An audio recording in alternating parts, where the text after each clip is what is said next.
Friends, আজকে আপনাদের দেখাবো আমরা গালা দিয়ে কিভাবে গ্লেজ করা হয় সেটা আপনাদের দেখাবো।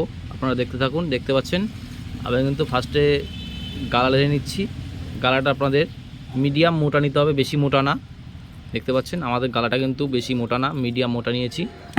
এই দেখেন, দেখতে পাচ্ছেন এই গালা দিয়ে আমরা খাটে কিভাবে গালা দিয়ে আমরা গ্লেজ করি এবং গালা খাওয়ানো হয় সেটা আপনাদের দেখাবো। ভিডিওটা আপনারা শেষ অবধি দেখুন, দেখলে বুঝতে পারবেন। আর নিয়ে নিতে হবে আপনাদের সুতির মার্কিন কাপড়।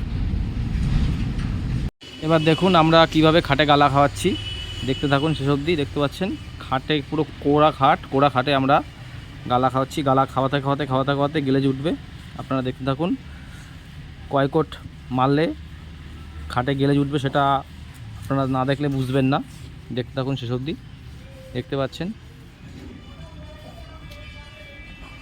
ফার্স্ট কোটটা আপনাদের কাপড়ে বেশি বেশি মাল নিতে হবে, নিয়ে খাওয়াতে হবে। ফাইনালি দেখতে পাচ্ছেন আমাদের কিন্তু 5 কোট মারার পর এই পজিশনটা এসছে। দেখতে পাচ্ছেন এখনও কিন্তু গ্লেজ ওঠেনি খাটে। আমাদের 5 কোট চলছে পালিশ। এই 5 কোট খাওয়ানোর পর আমরা একটু হালকা রোদে নিয়ে নেব। রোদে নিয়ে মালটা খাওয়ালে তখনই কিন্তু শাইনিং ভাবটা আসবে। যত টানবে ততই কিন্তু গালার গ্লেজটা ফুটে উঠবে। তার জন্য আপনারা দেখতে থাকুন শেষ অবধি।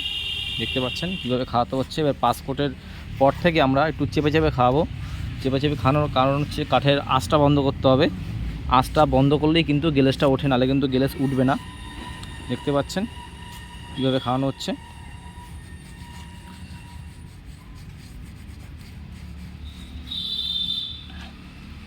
এবার দেখতে পাচ্ছেন আমরা কিন্তু হালকা একটু রোদের তাপে নিয়ে নিয়েছি। রোদের তাপে যত পালিশ খাওয়াবো, মানে গালা খাওয়াবো, ততই কিন্তু শাইনিং দেবে। দেখতে পাচ্ছেন 7 কোট চলছে আমার অলরেডি। অন্তত আপনাদের 10 কোট খাওয়াতে হবে। এরকম গালা পালিশ করতে গেলে 10 কোট মিডিয়াম মোটা মাল খাওয়াতে হবে। খাওয়ালে কিন্তু গ্লেজের যে শাইনিং ভাবটা উঠে আসবে।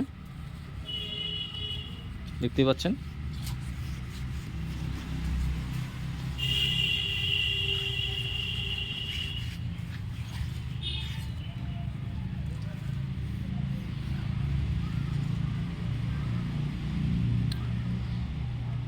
আমাদের কিন্তু লাস্ট কোট চলছে, আমরা কিন্তু আর খাওয়াবো না।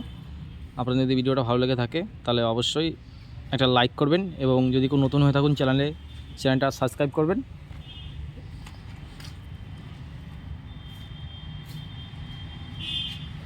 দেখতে পাচ্ছেন ফাইনালি আমাদের কিন্তু কমপ্লিট হয়ে গেছে।